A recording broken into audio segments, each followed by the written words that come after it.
السلام عليكم ورحمة الله وبركاته. اهلا بيكم حبايبي في مطبخكم، مطبخ قديم وجديد. ازيكم عاملين ايه؟ يا رب تكونوا في احسن حال. النهاردة الاكلة المصرية الصميمة اللي كل الشعب المصري دلوقتي طبعا في وقت الملوخية بيعملها، الفراخ والملوخية والرز بتاعنا بشعرية. هنعمل الاكلة دي مع بعض النهاردة واوريكم حاجات ممكن تفيدكم وانتوا بتعملوا الاكلة دي. طبعا الرز بشعرية كلنا بنعرفه، بس في بنوتات صغيرين لسه ما بيعرفوش يعملوه، وكمان شباب بيكونوا مغتربين او كده بيحبوا يعرفوا الطريقة، فان شاء الله هوريكم الطريقة. تعالوا كده مع بعض نشوف بقى هنعمل الفرخة ازاي. بنجيب طبعا الفرخة بتاعتنا ونكون منضفينها وغسلينها ونقعينها في محلول النقع، مية بملح بليمون، وبعد كده بعد ما بتتنقع شوية بنجيبها، وطبعا بنشيل الحاجات الزيادات اللي فيها اللي هي بتبقى تحت زي ما انا وريتها لكم كده.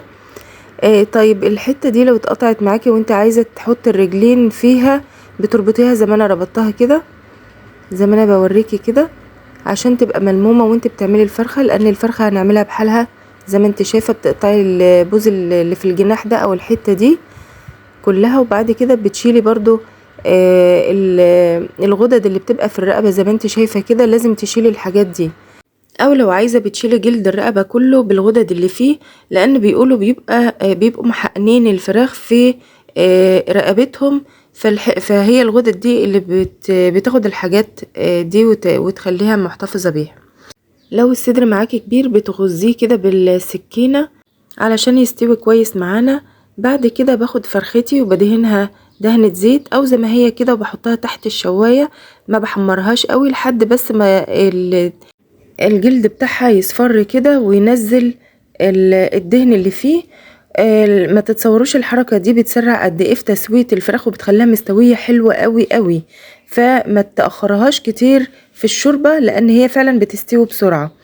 معانا على النار هنا بقى مية فيها بصل، توم، حبهان، ورقة لورا، وحبة كده مستكة في طرف المعلقة مطحونين، وطماطمايه كمان مخلية من البذر. بتحطيها بقى وتسيبيها بأول غلوتين على عالي، وبعد كده بتهدي النار خالص وتغطي. ودي السر يا جماعة برضو، كمان سر اهو في التسوية السريعة للفراخ، سواء للفراخ او اللحمة. كنت عاملة طريقة التسوية بتاع الفرخة دي الجميلة دي شورتس، ومن جمالها عايزاكم كلكم تشوفوها، فعملتها لكم تاني في الفيديو. الطريقة دي يا جماعة ان انت تحمريها الاول في الشواية، يعني زي ما يكون بتشوحيها على النار، بتديلها طعم حلو قوي والشوربة طعم حلو قوي، وبتخلي الفرخة محتفظة بشكلها الحلو. والطريقة دي بتنفع مع البط والحاجات الكبيرة لما تكوني مش قادرة تشوحيها طبعا على النار في الحلة، وكمان الجلد بتاعها بيفضل محتفظ بشكله وجماله. نيجي بقى لحبيبتنا الملوخية.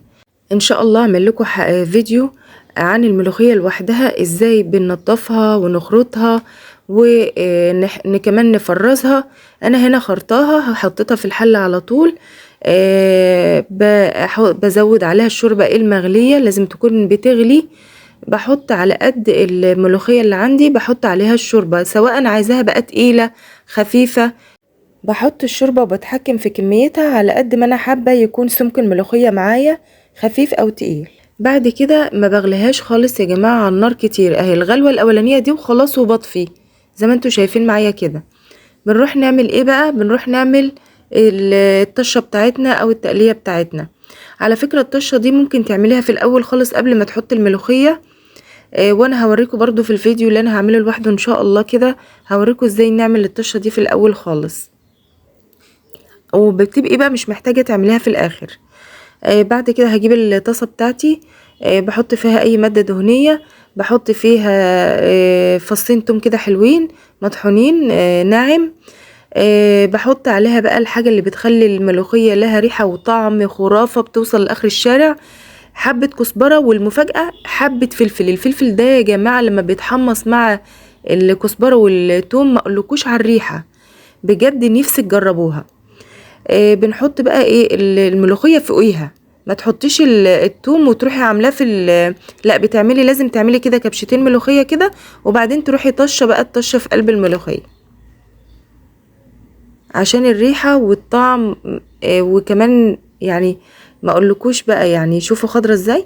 اوعي تغلي الملوخية، هي غلوة واحدة بتقلبي لحد ما الملوخية كلها كده تاخد الغلوة، وبعد كده تطفي على طول، وكده بتحتفظ بقيمتها الغذائية وكمان باللون الاخضر الحلو بتاعها. اوعي تغطي كمان الملوخية بعد ما تخلصيها، بتسيبيها و بتقلبيها كل شوية كده. شايفين قد ايه جميلة وقد ايه اللون حلو.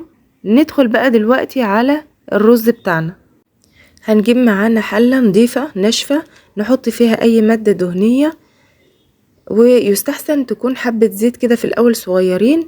لو عايزة تزودي بعد كده سمنة او زبدة او حاجة بعد ما الرز يخلص بنزود. احنا بس هنحط شوية الزيت دول هنحمر فيهم الشعرية بتاعتنا، لان الرز بتاعنا هنعمله بالشعرية الشعر. بنفضل نحمر فيها كده ونقف جنبها يا جماعة عشان ما تتحرقش مننا. بنوصلها اللون ذهبي حلو كده. نغسل الرز ازاي؟ بنغسله بالطريقة دي، بندعكه بين ايدينا كده اهو زي ما انتوا شايفين معايا. هنا عايزة اكلمكم عن الرز شوية. الرز فيه منه بيتنقع فيه منه ما بيتنقعش، فاحنا تجنبا للموضوع دوت احنا هنغسله ونحطه على طول على الشعرية. يعني مش هننقع ولا هنعمل حاجة اي سواء كان نوعه. بنحطه على طول على الشعرية وبناخده كده تقليبه مع الشعرية. وهوريكم ازاي دلوقتي برضو نظبط المية للناس اللي ما بيعرفوش او بيخافوا لا يطلع معاهم معجن او مش مستوي. هنعالج الموضوع ده ازاي؟ انا يا جماعة بقلب كده تقلبتين اهو. بنتي طبعا قلت لها تعالي عشان انتي هتعملي معايا الرز ده. هي دلوقتي طبعا عايزة تقف في المطبخ ونفسها تتعلم. هنجيب المية بقى اهو.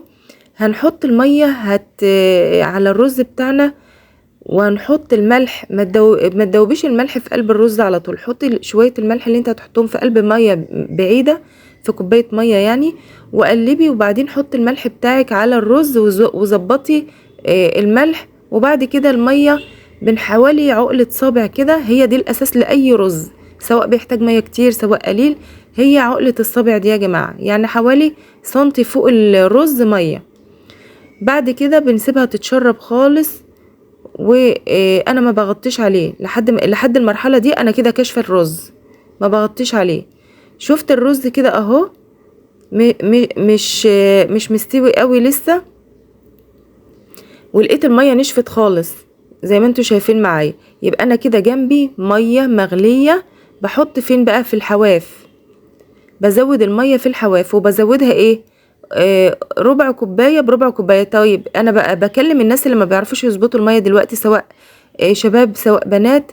حط الميه ربع كوبايه بربع كوبايه من على الحوافي وقلب، عشان الحوافي اول حاجه بتغلي معانا زي ما انتم شايفين كده. وقلب وسيبها شويه ووطي النار. وطي النار وسيبه، هتلاقيه استوى بالمنظر ده. لو انت لقيت ان لسه ما استواش من على الحوافي برضو، وربع معلقه او ربع كوبايه ميه كده او معلقتين ميه من على الحوافي، وسيبه برضو لحد ما يوصل معايا لدرجه السوى اللي انتوا شايفينها دي. ببدا هنا بقى يا جماعه لو انا عايزه احط زبده سمنه اي حاجه، لو انا شايفه ان انا ما حطيتش ماده دهنيه كفايه بزود بقى زي ما انا عايزه. وبكده الرز يبقى معانا جاهز. يلا نغرف بقى مع اكلتنا. معانا الرز اهو بالمنظر الروعه اللي انتوا شايفينه ده. اتمنى تكون الطريقه سهله. هنا معانا الملوخيه كمان اهي. اتمنى برضو ان انا اكون وصلت المعلومه كويسه بطريقه سهله. شايفين خضره وجميله ازاي. ونصيحه مني برضو ما تحمروش التومه قوي، او ممكن تحطوا الكزبره والفلفل الاول وبعد كده التومه علشان ما تتحمرش قوي، عشان الوش ما يصفرش شويه معاك. معانا كمان الفرخه بتاعتنا اهي. بعد ما طلعناها من الشوربه عايزه تحمريها تاني تحت الشوايه بتحمريها وبتبقى مقرمشه وجميله. وبكده خلصت اكلتنا، واقول لكم بالهنا والشفا.